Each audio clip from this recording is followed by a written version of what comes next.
Alrighty guys, welcome back indeed to our PoE playthrough. So I'm going to show you guys several different things in here. Some of the footage is going to be before I actually got this to be 6 links, so it's going to be even better now. But this is technically optional, and again, if you are still using swords, by all means continue using that, or whatever weapon or build that you're playing with. But what you really need to be focusing in on right now, as we're going to be doing a tier 16 red map over here, it really just comes down to being able to play on those maps. Now, I want to eventually swap into using a dual blade setup or a sword and a shield with an item called Paradoxia, which I mentioned a long time ago. So if you can't get any of these items, don't even worry about it right now, but I do want to go ahead and kind of show you what we've done with the build. So right now we are still running the Kaom's Primacy. I have finally 6 linked it, which then allows me to run the item that I was talking about, Kaom's Heart. So we were previously running this armor just because it granted us a nice amount of armor and evasion rating. But what's really nice is the Kaom's Heart just grants us so much life. I mean, look at the difference here. So we go from 5.5k to 6.8k pretty much. I also swapped off one of the rings. So before we were running 2 copies of the Ming's Heart, which I mentioned was a super cheap ring, and you can still buy these for super cheap amounts. However, ideally what you want to try to get is a ring that will have some type of plus to physical damage and a massive amount of chaos res and extra life. This one happened to also grant us extra critical strike trance, but that's not something that we really need to worry about too much. But it's just mainly that we happen to have a lot of chaos res and life on our rings. Ideally, you'd also have another roll on this instead of like energy shield or increased rarity, because I honestly don't need those 2 stats. The crit is like, it still helps out for damage, but ideally we would get something else that rolls like chaos resistance plus fire resistance, or chaos plus lightning resistance. Basically just another 2 extra resistances on it, but you know, it's hard to get everything all in one ring. But I bought this for fairly cheap. It was like 5 chaos. In addition to that, also want to mention that what you should try to look for on one jewel is something that has a corruption that says specifically corrupted blood cannot be inflicted on you. What that will make it do is so you can't get hit by corrupted blood, which actually is a huge way where you can take massive amount of damage and die. I've actually done a Chimera map, and I actually want to show that off, but I want to show you guys like how fast this build is now that we've got Kaom's. We're a lot more tanky, and on top of that, we also get the increase on fire damage. Now, looking at the damage sheet over here, if I go to, let's say, like Cyclone over here, and obviously this number scales up to be way over like 1 million at this point now, but if I unequip this and equip it, you'll see that it doesn't really give us much. Remember, our fire damage doesn't scale until we get those stacks of rage from the Kaom's Primacy. But if you don't happen to have this 6 linked, or you're still playing with whatever weapon you guys are playing with, that's totally fine. But what you really want to try to do is also start qualitying up your other gems. I mentioned before that you want to quality up like the gems that are for your main skill, like I'm doing melee physical damage, infused channeling, pulverize, obviously Cyclone is our skill, and then we got the rage support and fortify. But make sure you guys get those qualities up on those.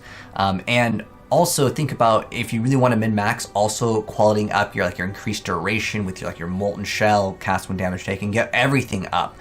Certain things won't really benefit you. It all depends really on your build, but that was my main recommendation for you guys. In order to min-max a little bit, you really want to try to get all your things to have like really good quality at this point in the game. We actually need to quality this up, but you guys get the idea. That's basically what you want to do. But I'll show you guys what this build is capable of as of right now, and I also want to show you guys a brief little preview on what else I want to do with this build, as I kind of want to modify it and test out some other stuff. But if you want to stick with just the Axe Cyclone, or if you're still running the Terminus S, that's totally fine too, no problem at all. But what we're going to do is we're going to go into a juiced up map over here. Actually, you know what we should do? Speaking of this, since we are going to be doing it, we need to actually get the watchstones over there as well. But what I'm just going to do, I'm just going to run this map real quick, just so I can show you guys kind of like how the build has kind of evolved. And I also want to give you guys a brief little preview of what I plan to do with this build, which is going to be using some new weapons called the Savior. The Rebuke of the Volvo doesn't really matter too much. It just has a bunch of different elements for damage. This is a really super cheap item. If you want to get this, super easy. Keep in mind, we're still scaling like two-handeds and axes right now, so it won't be dealing a huge amount of damage until we basically swap over, but it is something I want to mention, because as we start getting stronger, things like the Savior, Paradoxia will be a little bit more viable, and plus these weapons can be a little bit more pricey. Paradoxia is a lot more expensive, but you can get a Savior for relatively cheap. It's about like 30-ish chaos at the moment of the video, but depending on how good you want the rolls. But let's go ahead and continue with the axe, as this was like the main goal of my complete like build for this league, was really trying to get that extra rage and add it as fire damage and then scale with Chaos, because these are like what I would consider easy items to get. Like, this is not a very expensive item at all. Chaos Primacy is like a 1 chaos at most, but obviously to 6 link it, that can be a little bit random, as you know, that's just the mechanic of Path of Exile. But let's go ahead and hop in, and we'll go build up our stacks. And remember, our damage will be much higher once we get all of our rage stacks up, and this is 16. Obviously the Awakener level can be higher, but the gameplay has stayed the same. It's just that like now the build is so much better. We're also using Molten Shell, and I'll go over the passive tree, as I've kind of respec'd some points here and there just for min-maxing and getting some more accuracy and things like that. And I'll show you guys what we've really done here. But this is just going to be like a plain map. There's really nothing too special with it. So I'm not going to complete the whole thing for this little play session, but I will want to show you guys a like special boss, as he has like a mechanic that I think is important to mention as you guys will be progressing in here. But yeah, now we're at maximum rage. Like, we can basically melt through majority of the content, depending on, you know, if it's like a boss. It might take, you know, yellow or something. It might take a little bit, but I just really want to show you guys really quick the Savior, because we're going to plan to eventually swap into it. Well, that's what I want to do. You guys can still play this. It's still good. It's just that I like having access to just trying out other things to share with you guys, as some of you guys want maybe faster clear speed. Some builds, they're better at clearing out what's considered like the trash versus, let's say, clearing out bosses.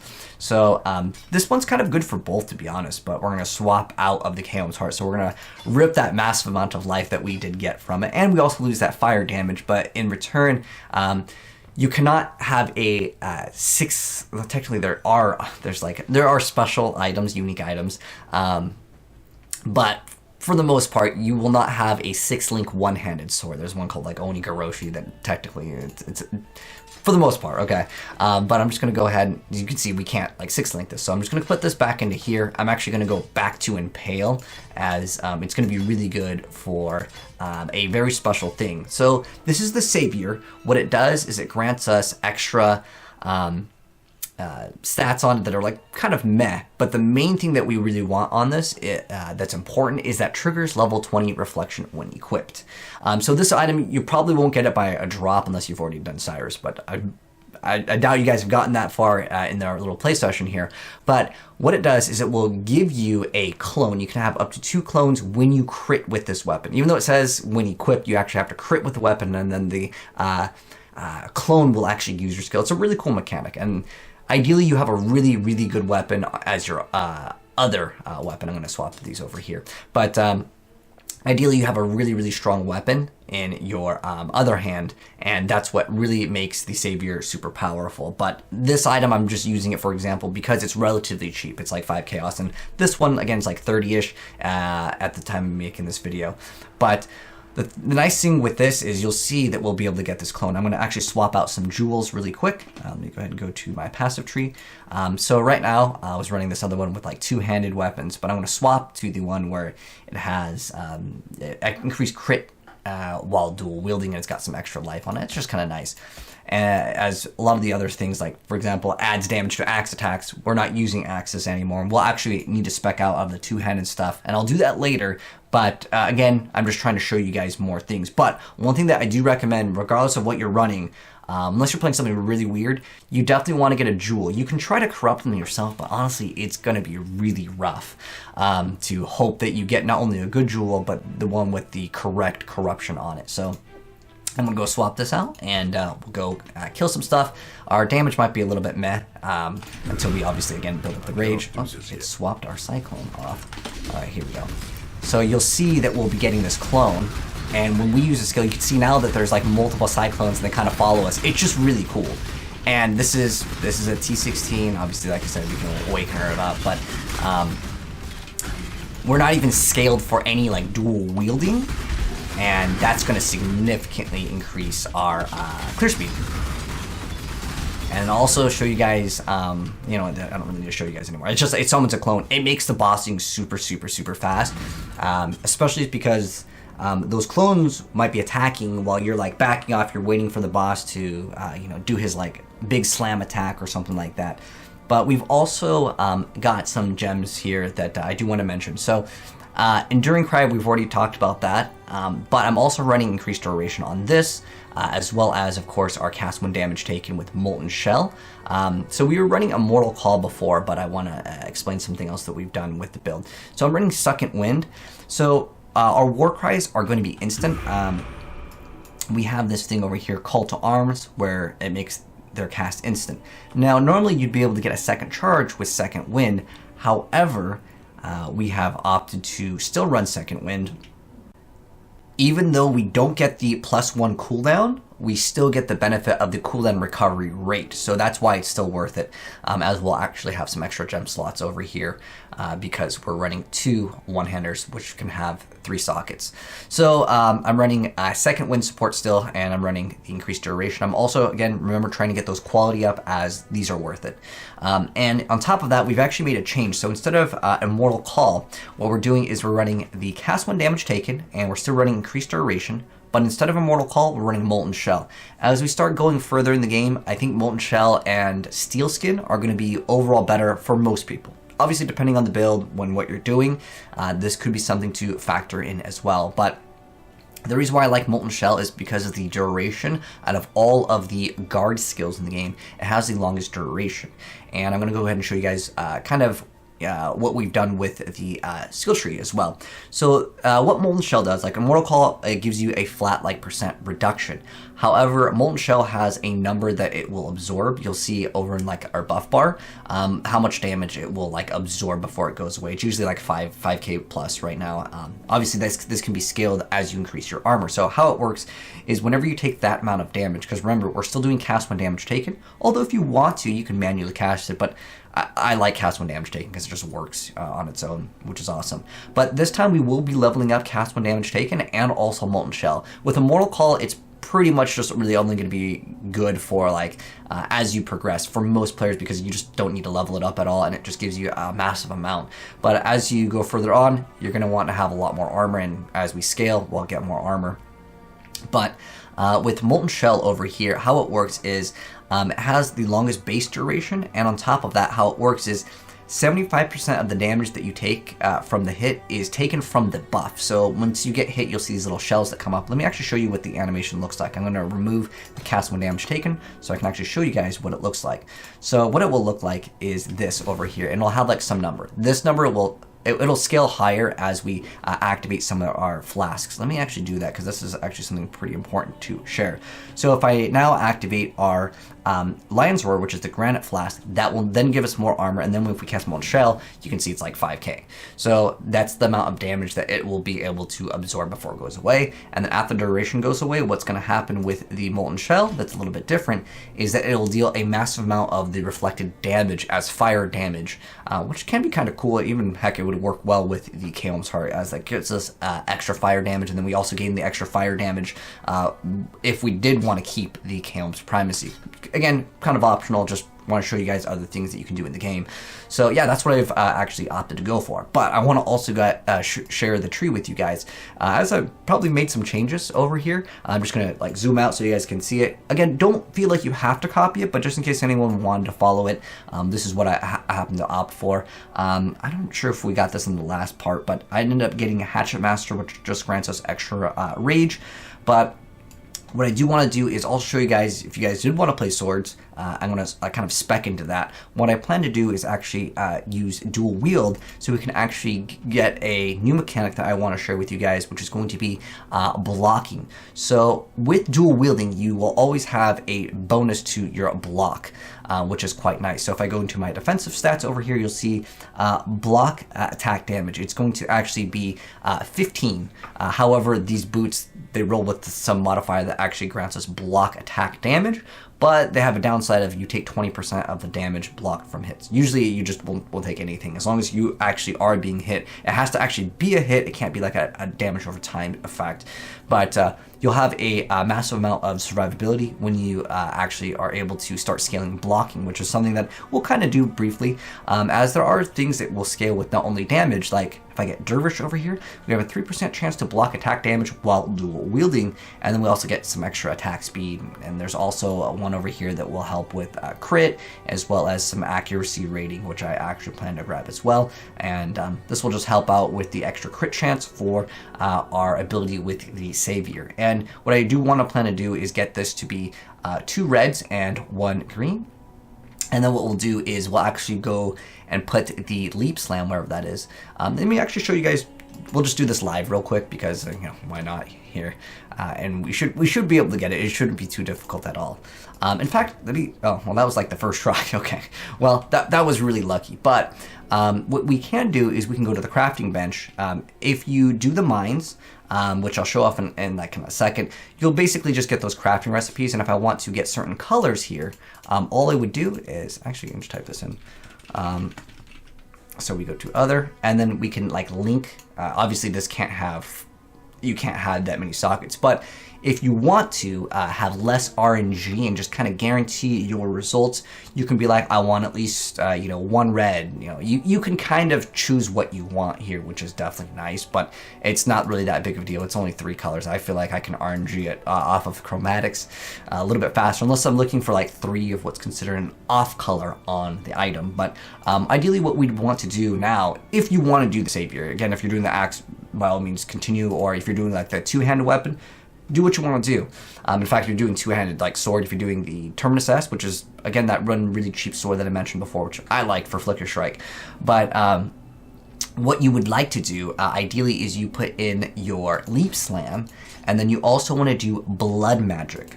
So I think I have one still. Let me type in Blood. Getting this to be quality is also an option, but I want to show you guys it really quick. And then also I like to have faster attacks. Perfect, they're all right here. Obviously, you can get these qualityed up. The others, like getting faster attacks is worth it. Like the Blood Magic makes it cost a little bit less, but pretty much it just lets me use the Leap Slam without using my mana, because sometimes what happens is, you're going real fast, you Leap Slamming, and you want to attack, you want to do your Cyclone, but you just simply don't have that mana, and that's why it's a little bit nicer. Obviously, faster attacks just... You're leap slamming faster, but we got to build the rage to really benefit off of this build in particular to be able to do that. But you also, I'm not sure what your boots are at, but if there is an upgrade, feel free to go ahead and upgrade. You don't have to run the same things that I've been running for a long time. I'm just running these because I happen to have them. But I do plan to upgrade these. Again, make sure you guys are trying to cap out on your resistance. There's also something called Elusive and Tailwind, which would be really nice to get on your boots. These are really expensive, and I try when I'm showing off these like other builds for you guys to not get something that's super expensive and be like, okay, you need this item and it's super, super, super expensive. That's something that you would definitely want for sure. And then like these gloves definitely need to be upgraded. They give no resistances other than like 9 chaos res. They have a good amount of life, and they give us a lot of intelligence, which is kind of cool, and also roll with that % maximum life, which I'm still using the Crown of the Inward Eye, which I will eventually think about replacing with something else. It's just because I bought it for real cheap and it rolled Cyclone, so it was good. And we're still rocking the same amulet that we've been doing for a long time, but I don't really need it anymore. It's just extra physical as chaos. It's like okay with the Ming's Heart, but I've actually swapped out one of them. My plan is to swap out both of the Ming's Heart and just get a ring that has specifically an amethyst ring is kind of what I'm looking for to grant me a lot of chaos resistance, as that's kind of what I'm shooting for, as these give us negative life.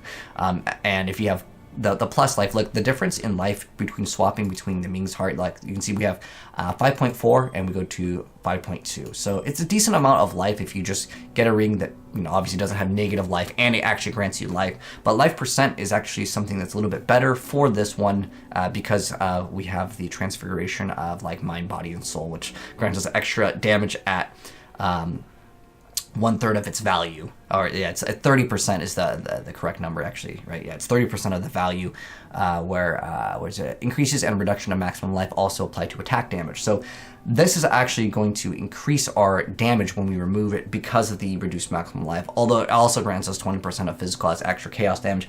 I really don't need that much. What I actually plan to do, if you are using the Chaos Primacy, feel free to keep getting that fire damage and scaling the fire damage with something like Herald of Ash, or if you're running Anger. But I actually want to swap into Pride, and I want to do maybe a ring where it has when you hit enemies, it will actually, it's rare or unique enemies as a modifier if you want to purchase it. You can get one with like Assassin's Mark, Poacher's Mark, some type of curse or curses enemies with vulnerability. Because right now I've been rolling maps where it's like enemies are hexproof, which it doesn't affect me at all, which means that you can't curse the enemy. But that will be something I'll think about later down the line. It's just another modifier as of right now that I just, if it rolls on the like map where it says like, I don't have one right here, but it'll say like when enemies are hexproof. And I actually plan to swap out a lot of things, and I'll mention what we swap out, but I'll show you guys that later down the line.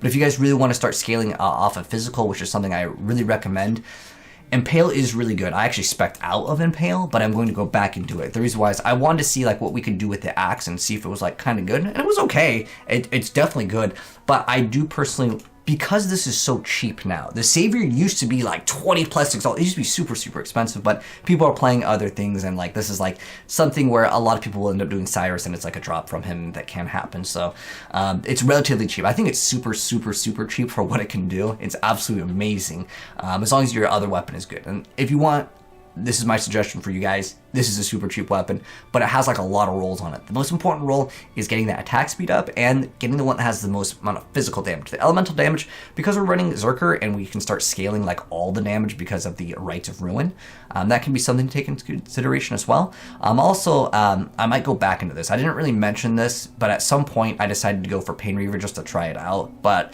the reason why I swapped into it just to try it out is because it got a buff in the most recent patch, and I just want to try it out.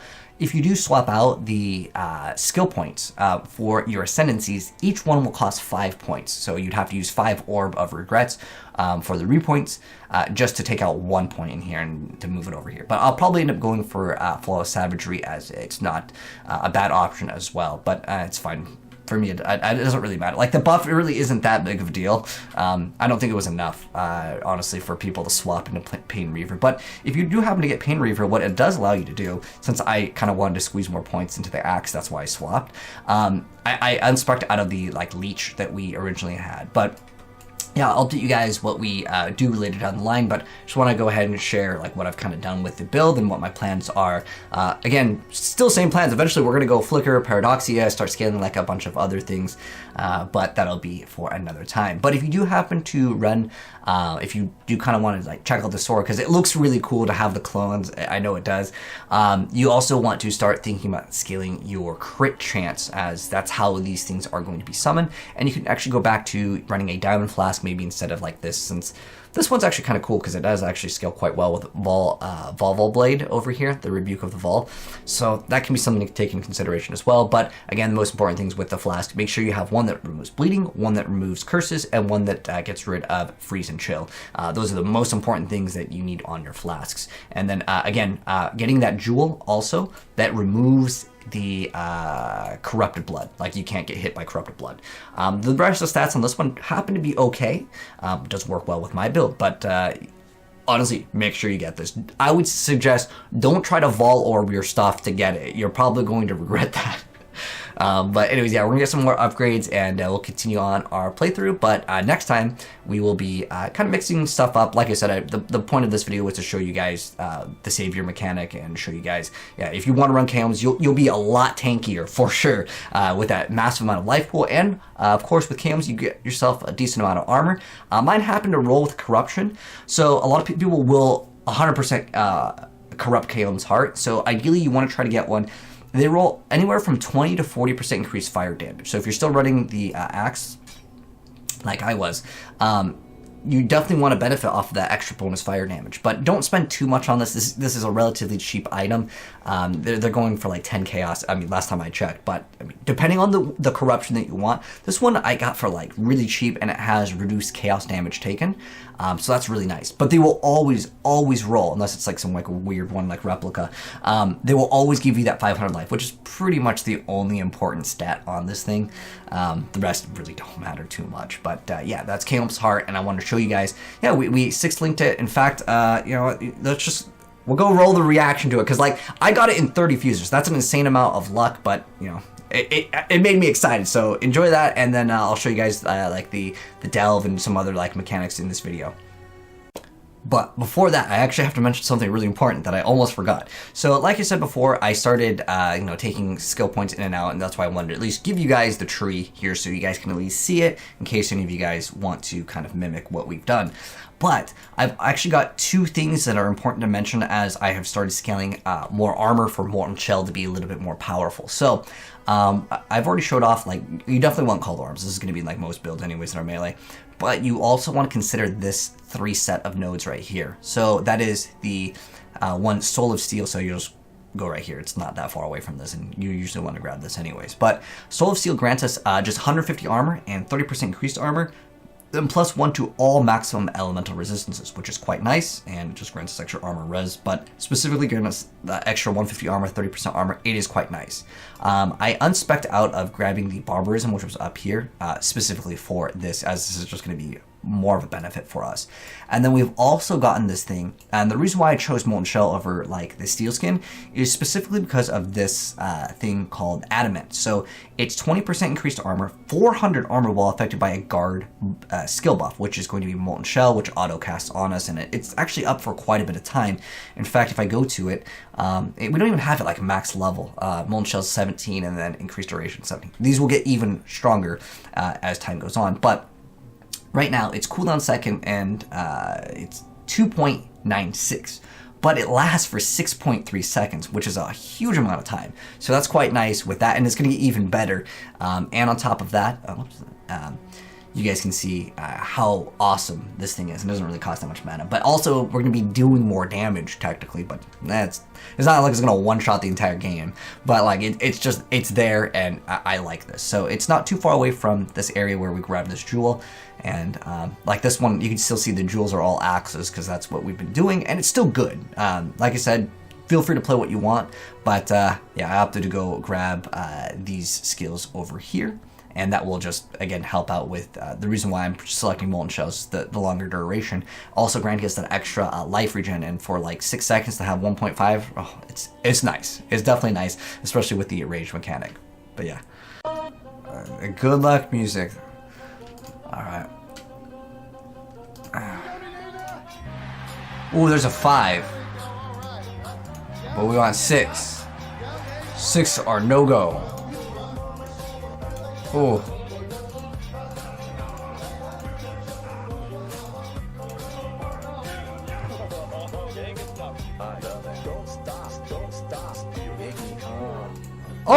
Oh! No! We did it! Dude, the good luck song! No! Wait, I can't believe it. That was like what?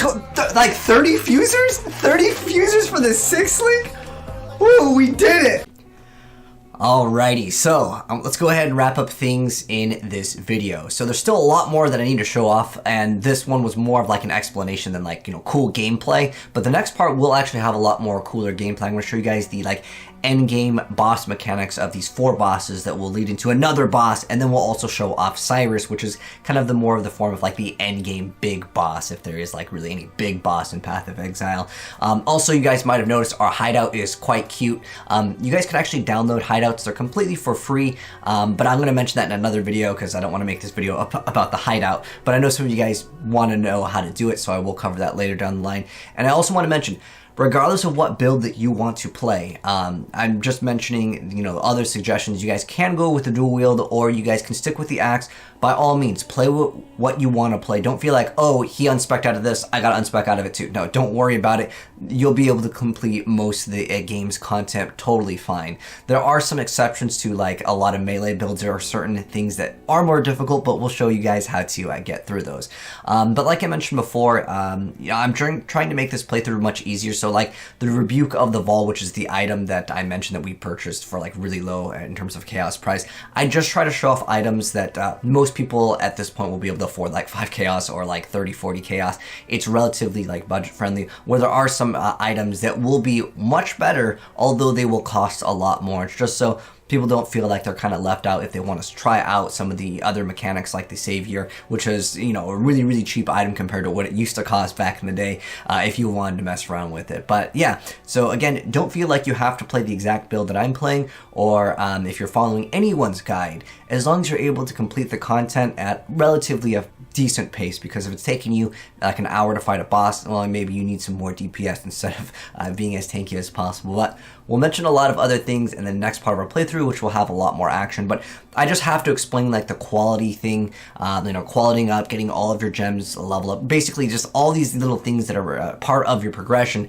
that do need to be covered extensively, like in depth, versus just me saying max out all your gems, because there's just so many little details in Path of Exile that if you miss out, it might just completely change your entire playstyle or your build because you don't, you know, understand the mechanics, and that's totally fine. But if you do want to swap into like the dual wield, make sure you guys use those Orb of Regrets, and you know, make sure you remove all of the axe or all the two-handed if you want to swap. But by all means, don't feel like you need to do it. But anyways, that's gonna go wrap up things, and I'll catch you guys in the next one. I'm signing out. Peace.